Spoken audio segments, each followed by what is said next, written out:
lubricant is 10 liters if the contents of the random sample of 10 containers are the following. Okay, bilangin natin 10 yan siya, no? Okay, there are 10. Use 0.01 level of significance and assume that the distribution of contents is normal. Now, this one is an example kung paano talaga gamitin siya in real life situation, no? So actually yung z-test na yun nabigay na yung value ng x bar at saka yung ano ba, historical value yung ating mu at saka yung sigma. Okay, ito talaga yung talagang ano ba, in relation to real life application, kayo yung mag-gather ng data. Okay? So, we will relate that in your field of specialization. For example, nasa government kayo, you want to know if tama ba yung claim ng supervisor nyo that, example, in particular department, ano siya, yung number of documents na napaprocess dyan per tao. Okay? Example lang per tao is, let's say, nasa 10. That's the average. Kaya talaga ng department ninyo. Kasi kada tao, 10 documents per day. If that's the claim, parang ganito, no?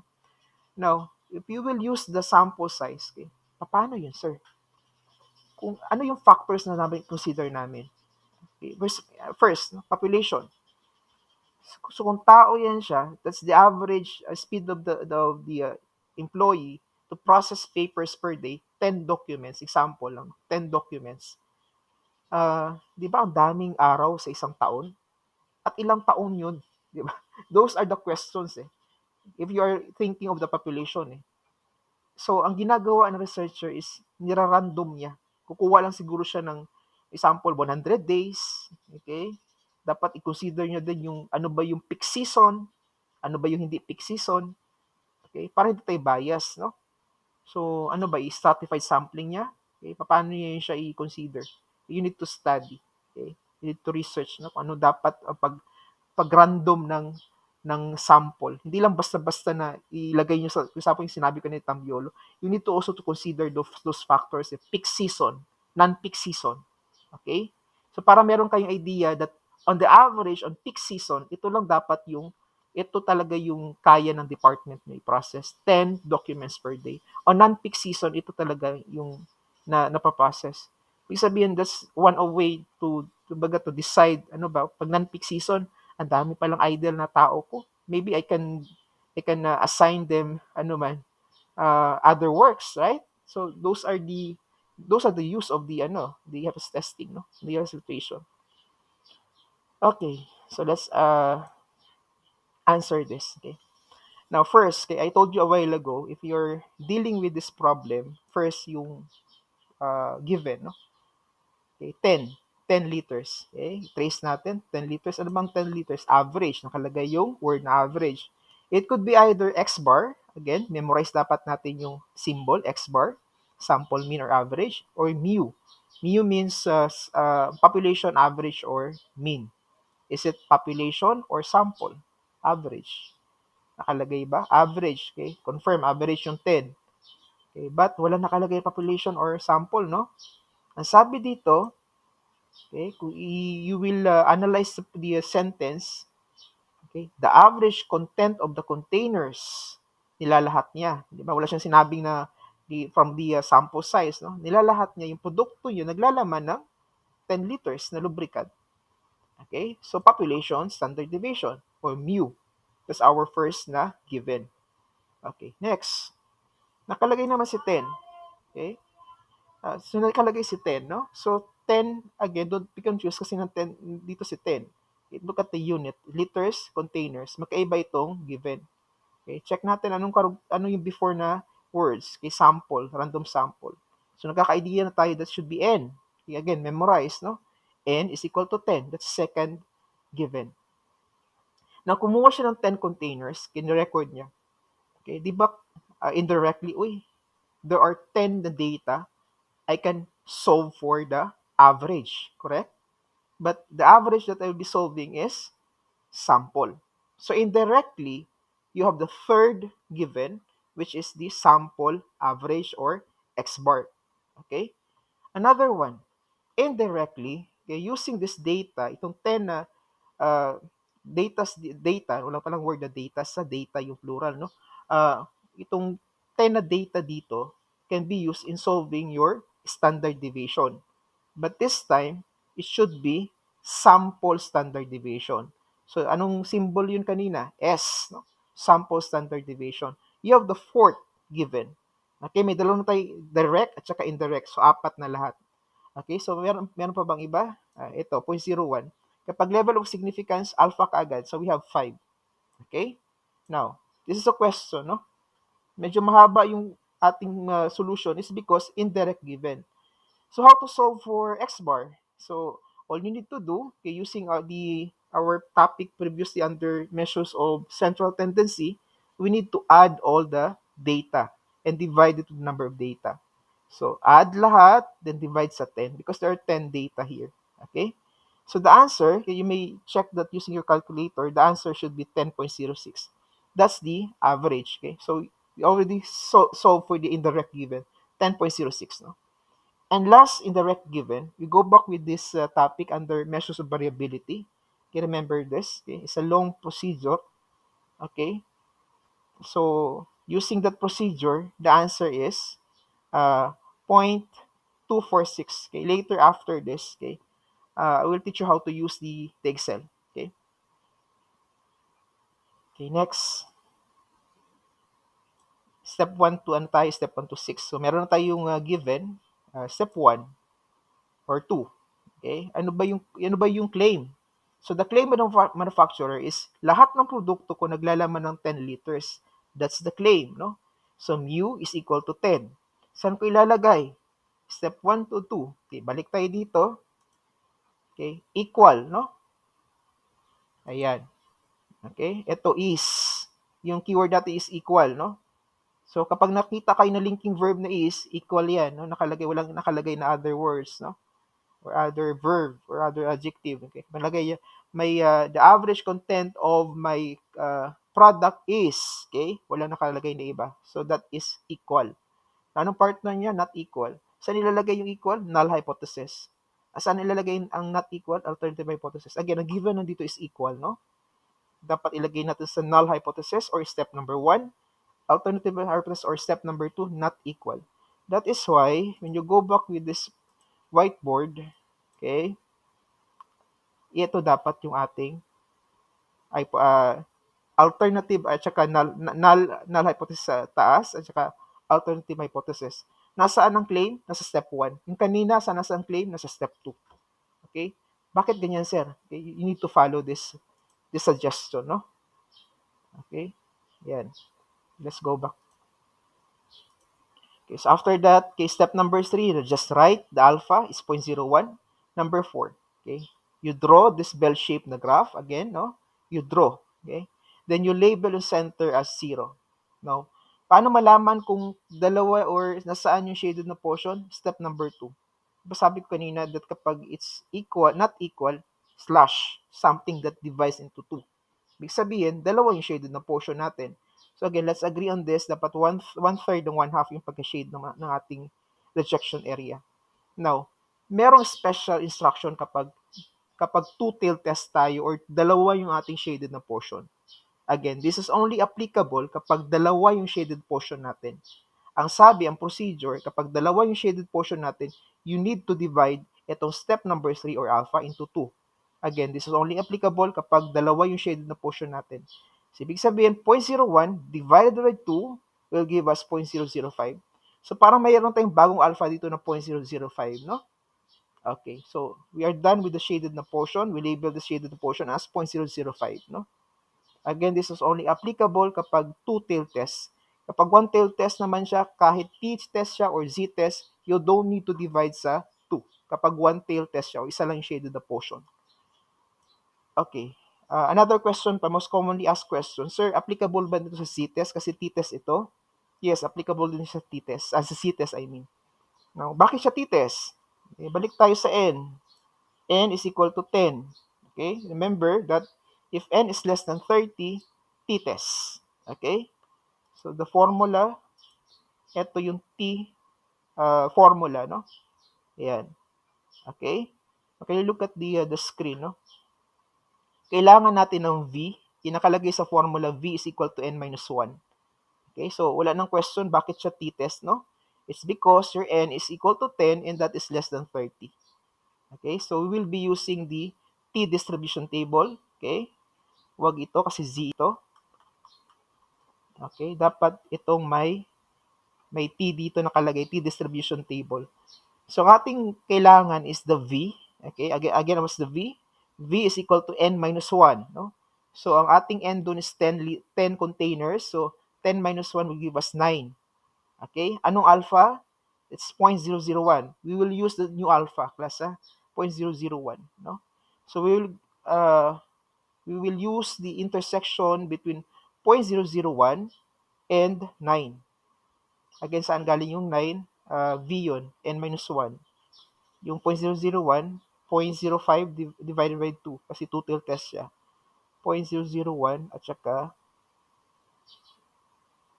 wait, tama ba 0.001? Okay, mali pala. Okay, 0.005 pala class, no? Production should be 0.005. Okay, 0.005 at saka 1. 1, 9, 9. Okay, 0.005, ito, no? At saka 9. Okay, horizontal. Okay, this is horizontal. 9, horizontal. Vertical, 0.005. Okay, intersection niya, vertical, 9, 0.005, horizontal, 9. Intersection niya is 3.25. Intersection niya, yan. Okay, 3.25. So, the t value is 3.25. So, let's go back with our whiteboard. Okay, 3.25 yung ating t. So, meron na tayong value dito, no? Sir, bakit dalawa? It's because dalawa yung inyong shade na portion. So, how to estimate the other one? You just need to change the inequality, the symbol, I mean, no? Kasi nga mirror siya, symmetrical, no? Kung ano yung value sa kabila, yun din ang value sa kabila, no? In this case, right is positive 325, sa kabila should be 3.25 absolute, no? Kaya lang nasa left siya ng 0. That is why we are putting a negative sign. Okay? Don't forget the negative sign, no? That's the importance of 0. So, meron na tayong point dito na negative 3.25, yung boundary kumbaga, and this one is positive 3.25. So, yun ako proceed with step number 5. No? This is the formula for the t value. All you need to do is to substitute all the given. Okay, substitute lang, use your calculator. The answer is 0.771. It's positive, no? So, saan tayo titingin? First, dapat dun sa right side ng 0. Kasi doon yung positive value. Next question, sa boundary tayo titingin. Okay? 3.25 itong boundary nito. You ask yourself, is it before 3.25 or after? I think we will agree it should be before, no? Kasi mas maliit si 0.771. Tingnan nyo yung figure, wala siya na belong sa shaded na portion. So again, kapag hindi belong sa shaded na portion, wala siya doon sa rejection area or shaded portion, you always accept your null hypothesis. Okay? I hope nasagot ko yung madalas tanong ng estudyante. Paano siya mag-accept or reject, sir? Base lang talaga tayo doon sa step number 4, yung sa drawing. Kapag wala sa shaded portion, ang step number 5, we always accept. Kapag nasa rejection area or shaded portion, reject. Okay? Now, let's go back with H sub 0. Ano bang ina-accept natin? Okay. Di ba ito yung claim kanina?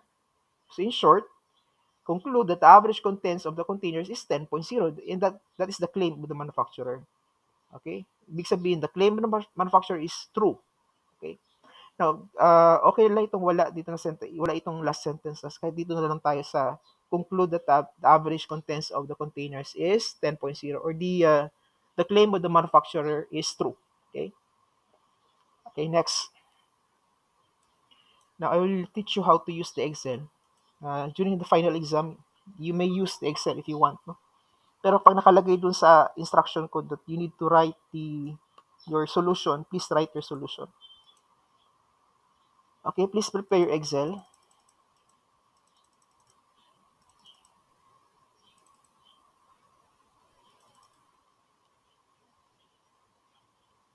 Okay, open the Excel.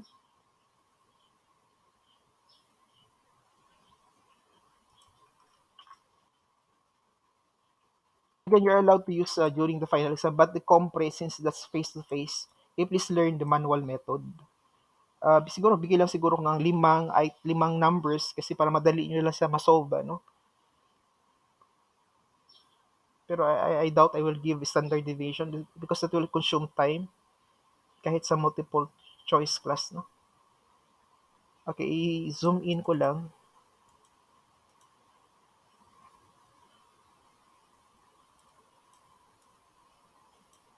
Okay pa mo, Ma'am Glenda? Ma'am Camela? Okay pa mo? Yes, Marami. sir. Kaya pa. Para mahumandayon mo, masteran. I am typing, typing, no? I hope tama yung aking ma-type. 10.9, 10.4, 10.3. Okay? 9.8. Okay, just orientation. I forgot to orient you, no? Okay, how to, Ma'am Glenda, ano ba yung ating undergrad? IT ka? Ma'am Glenda, Ma'am Camela? Ma'am Glenda, ano yung ating IT undergrad? ako, sir. IT. Pareha kayo Ganda dalawa? education. Pareha kayo dalawa? Hindi po. Education ako, sir. So, I'm sure yung IT magaling sa Excel, no? Ano lang siguro short of orientation. If we're talking about this letters, it means column, no? This is column J, K, L, M. We're talking about numbers. Okay, tingnan yung numbers. Row, no? Row 4, row 12, row 17. Okay, nandito yung pangalan or number niya sa gilid, sa itaas o sa gilid. If I go to the cell, okay, usually ang basa nito, unahin natin letters, no? This is called cell N8. Okay, mag-highlight mo yun sa itaas at sa gilid. This one is cell N20. Okay, this one, cell B5. This one, cell S5. Ibig sabihin, if you're saying cell S5, nasa column S siya and nasa row 5. Okay. Example, I instruct you to encode, no, the data or the given starting from cell I3. Okay, so na-encode natin yan, no? 10. Okay, we all know the answer kanina is 10.06, no? Now, how to use the Excel, diretso na lang yung shortcut na method yung ituturo ko sa inyo. Okay, for the average, okay, just press equal sign, no? Then average. Okay, click this function. Okay, just highlight. Okay, how to highlight? Just go to the first datum given. Left click, then hold, then press, drag. Not press. Press, hold, then drag. Okay. The answer is 10.06, no? May mali. Dapat may mali akong in-input dito ba? Ano bang mali? Tama ba? 10.2, 9.7, 10.1, 10.3, 10.1, 9.8, 9.9, 10.4, and 10.3. Or sumobra. 3, then 9.8. 10 man lahat. Ayan nga. 10.06, no? Kasi 10.06 yung answer natin. So, that's how to solve for the average, no? Now, if you want to check your deviation, okay, for example, okay, deviation tayo. Example, you want to check if your answer is correct or not sa exam, no? Deviations. Final exam, not to compre, no? We need to create a formula. For example, in this case, cell J3, no? Press equal sign. Okay? Mache-check nyo tama yung ginagawa nyo by looking at the cell itself or the formula tab dito sa gilid, no? So, create a formula here. Deviations means, okay, each of the datum sa gilid minus your average. Okay, in this case, I will make it constant, 10.06. Okay? Para di malito sa Excel. Enter. So, after that, okay, just double check if the formula is correct. Okay, click the cell, tingin sa formula tab sa itaas, o tama naman.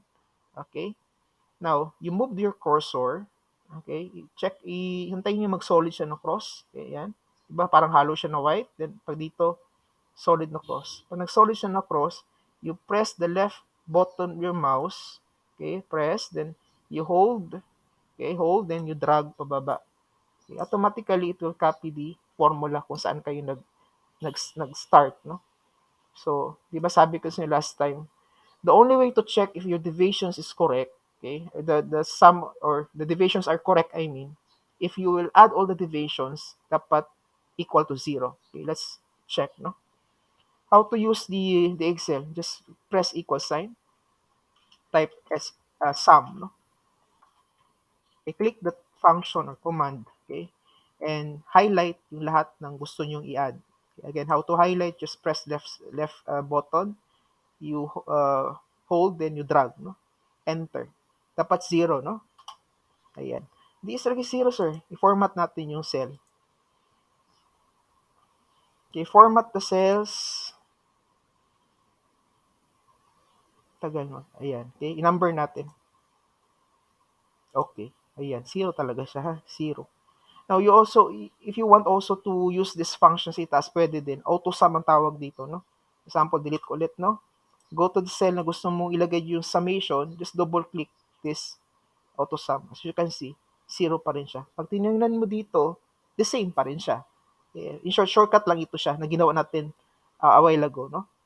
Then after that, deviations, okay, diba? Or deviation raised to the power of 2 or square root deviation. That's the third column if you can remember, no? So anong value ng deviations dito? We need to raise to the power of 2. We create a formula, press equal sign, go to that cell na nandoon yung value na i-square natin, raise to the power of 2. Then shift 6 kasi kailangan natin yung bahay kubo, no? I don't know if you know something na other function pa, you may use that one. Pero ang mas alam ko is shift 6, parang bahay kubo. Okay? Raise, ibig sabihin raise to the power of 2. Okay? Yan. Now, I want to check if tama. Okay, tama naman. So, I will copy the formula. Again, how to copy, just wait to change this cursor. Mag-solid siya na cross. Then, you click the left button of the mouse, then you drag pababa. Okay? Then, after that, okay, you want to add, no? Double click this auto sum. Okay, that's the answer right away. Highlight natin. Or kung gusto nyo, since pareho lang naman yung formula dito, you drag also. Ayan. Diba? Pwede din siya ganito. Dragging the formula or auto sum. Pareho lang din. Or drag, no? Copy. So, ibig sabihin, you can copy the formula by dragging it kahit saang direction. Except for diagonal, no? Pero unusual masyado i-drag that from the top, from the bottom to top, no? Or from the right to left. Okay? Usually talaga is top to bottom or left to right. Okay? So yan. Now next, first the variance, no? If you can still remember, this is sample, so the variance is equal to the sum of squares. So we're talking about this, no? Sum of squares, okay, divided by n minus 1, no? So our n here is 10 minus 1, 9. Okay? Nilagay ko diretso plus na 9. Okay. Yan. So, kailangan natin standard deviation. Okay? And standard deviation is equal to the square root of your variance, if you can still remember. Okay, SQRT. That's the function. Okay, click. Okay. Go to the cell na merong value ng variance. Enter. Okay. The answer is 0.246. Okay. Yung answer natin sa whiteboard natin is that the same? Ayan. Okay. Tama naman siya. 0.246. Okay. Yun ang i-ano natin to. Doon kasi sa Excel is dalawa lang. Gawin natin 3. Okay. Just increase the decimal here. Ayan. Kung si 4, pwede din. Meron pang isa. One way, no? Pero hindi na to mag-matter. Okay. Just use immediately the function sa inyong Excel ng shortcut, no? I'm talking about, okay, for example, equals, okay? stdev, okay? Look at the screen. Piliin nyo lang ito, stddev.s. This is sample siya. Click that function, okay? Click muna, then highlight all the given. Not yung dalawa dito, ha? Ito tayo sa original. Okay, highlight. Okay? Yan lang yung gagawin natin sa Excel. Unonid na itong columns na ito. So, ang answer dapat 0.24585. Let's check, no? Kung pareho. Enter. As you can see, mas kumpleto pa siya, no? Umabot siya ng ano. Okay? Pareho lang yan, class. So, that's one way to check using your Excel. Okay? Now, next. Okay. We're done with the given. We'll proceed with the hypothesis testing. Okay, this is recorded. Just go back kung gusto nyong hindi nyo nakuha yung instruction, no? With the video. Go to the file. Okay? Please go to the file. Okay, options. Options tayo. Click the options. Okay, add-ins. Add-ins tayo. Click the add-ins. Okay? Kindly click Analysis Toolpak-BBA. Analysis Toolpak-BBA. Click. Then go. Do not click OK. Just go. Click the go. Lalabas itong apat na may box dito. Please tick or check, okay, the two boxes, Analysis Toolpak and Analysis Toolpak-BBA. Okay, then okay. Okay?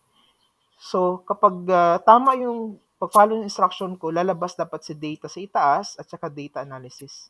If I will check this data analysis, nandito si hypothesis testing. Okay, t-test, z-test. Okay? Now, how to use this other professors is using SPSS. Okay? I'm not using that one kasi may bayad sa class eh. Ang sa akin lang kasi meron naman function ng Excel nyo which is free kapag nagbibili kayo ng laptop. Then why not utilize yung free, no? Yung unang bayad. Okay, pareho lang to sa SPSS ata class, no? I'm not familiar with that software, no? Okay. Pero pareho lang siya sa Excel. Okay, ang kailangan muna natin in using the hypothesis testing using the Excel are the following. Okay, forward ko lang sa ating GC.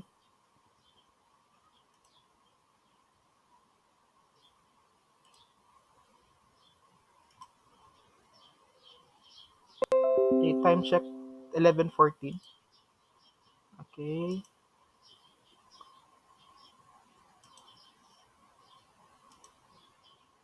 Okay, first I need the okay, pwede nang wala eh. Okay, ano na lang. Ilagay ko na lang sa Excel, no? I think this is optional for you eh kasi nga wala kayong computer application. Okay, how to use the data analysis Excel. Okay, first, okay, copy ko muna itong given. Okay, paste here. Okay, ito yung given. Example, retype natin, no? Ito na yung given.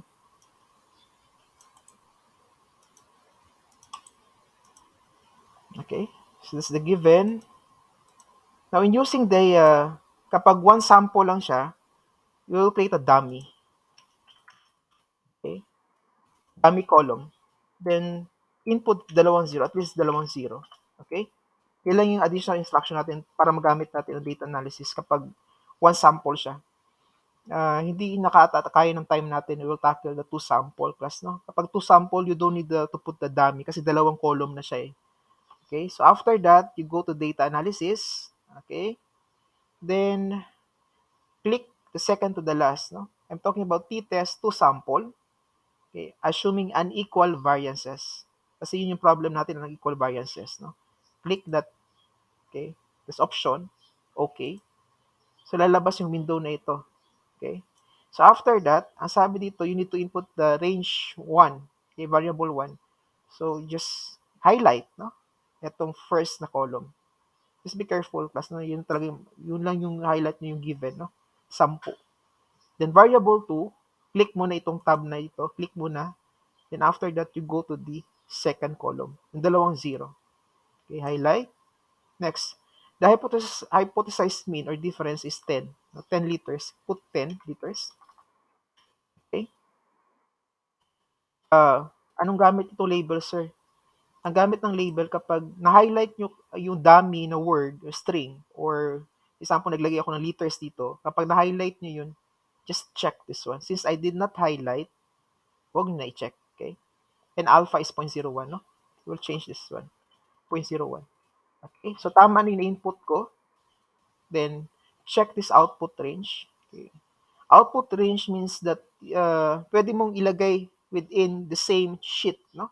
kapag check mo itong new worksheet, mag-sheet number 4 siya dito. Gagawa siya ng sheet number 4. I want to put the answer on the same sheet, so I will check this. Okay, na-check ko na. Then after, I will click this tab, no? Ayan. Kailangan i-click muna siya. Then after that, you go anywhere, any cell, no? Na gusto mong ilagay yung answer. Gusto ko dito sa tabi nito. Ayan. Okay, dyan. So I'm okay with this inputs, no? Then press OK. Okay. Kindly look at the this one, no? Now, mean difference, I will omit kasi nga hindi talaga siya, wala siyang difference, no? It's not two sample kasi one sample lang yun. Nagdami lang tayo. Okay, so anong gamit nito, sir? Ang gamit nito, mako-compare nyo yung sa manual method tsaka sa Excel. Okay? Saan makita yung table, sir? Ito yung table. Okay? Tabulated. Okay. Si Excel na ang naglagay. Okay, pwede ko i-copy paste na lang, no? Para meron tayong side-by-side comparison. Okay, so ito, copy paste natin.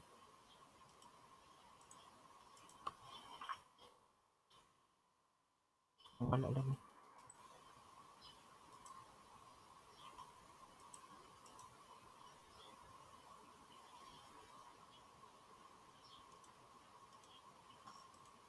Copy. Piling ko nandito sa taas. Paste. Ayan. Okay. So we have a side-by-side comparison, no? Okay. Remember, this 3.25 is this one, no? Tama? Ang Excel ang nagbigay. Wala siyang ginamit na table na pinakita ang Excel ang table. Automatically, the Excel will give you the tabulated p-value. And step number 5, ito yan siya. I-answer natin 0.771. Mas kompleto pa yung Excel. So from this, you can compare, no? You can plot, okay? 3.25 yung value ng t. Then, sa step number 5, 0.771. Okay?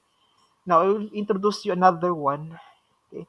So, ibig sabihin, one tail sir, class, no? Walang gamit. Kasi two tail test man tayo. Ito, wala din siyang gamit. Okay? One tail. Two tail test lahat tayo. Itong gamit ito. Anong gamit itong P, sir? Okay? P value means probability value, no? May gamit ito, class, no? Okay? Gamitin ko na lang yung design ko sa kabilang klase ko. Okay? Anong gamit ng P value, probability value?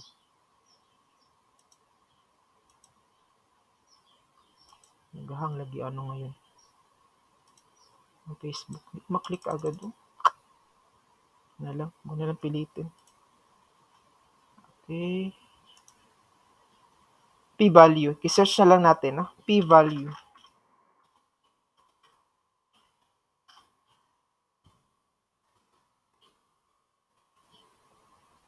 Ma'am Camela, mag-blend dyan pa kayo? Parang mabagal internet ko ngayon. Nagputol-putol Yes, ba ako? sir. Okay. Sir, Okay. Okay lang man sa'yo, sir. Mahina rin sa amin, sir. Putol-putol. Naka-record dito ito. Okay. Ang p-value. Para may idea kayo dun sa paggamit ng p-value. Okay. 0.05.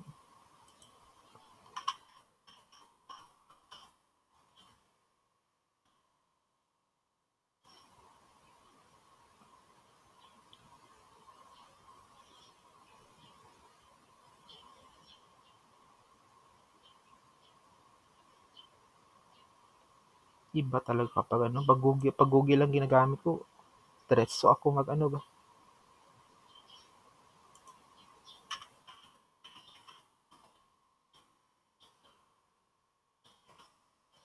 Bagal internet ngayon. Ito yun. Okay, I will copy paste this. Okay. Copy image. Explain ko lang ito because I will change this word. No?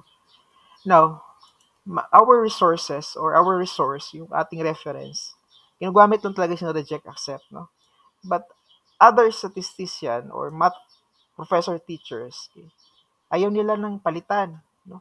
Ang gusto nila fail to reject. Na may explanation kasi yan bakit fail to reject. Fail to reject means accept, right? If you will fail to reject, okay, ano ba sa ano yun sa Tagalog or Bisaya yung fail to reject? Wala ni mo na reject ang reject. What do you mean by that? Tama ba? Fail to reject. Am I right, class? Kapag fail to reject, accept pa siya. You failed to reject, so it means you accept, right? Ang explanation nila is that it's very strong word daw yung accept. Kasi nga, you are just getting a sample size, okay, to represent the population. That's their stand for to using the word accept. Pero sa akin parang wala mang difference kasi nga you use the word also to reject. But anyways, we are not native English speakers naman kasi kaya siguro talagang they can identify the difference between the two words. They allow to use the reject word. Just for me, it's a strong word. And they discourage to use the word accept. Okay? Kasi nga accept me strong words daw. That's the explanation why. But anyway, I'm using the book of Walpole. Gumamit din siya ng word na accept, no? Okay. Kapag yung p-value mo daw is less than 0.05, reject null hypothesis. Okay? Kapag greater than 0.05, you accept. So, send ko na lang sa ating GC ito.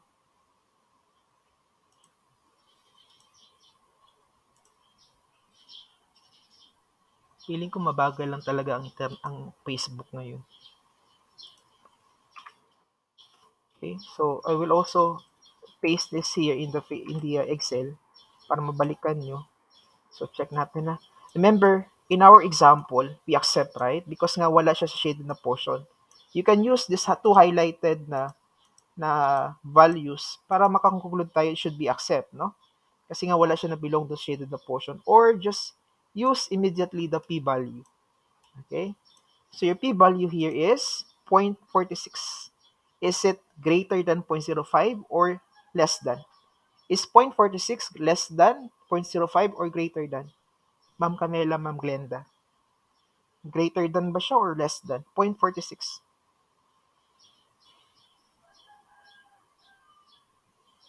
No idea?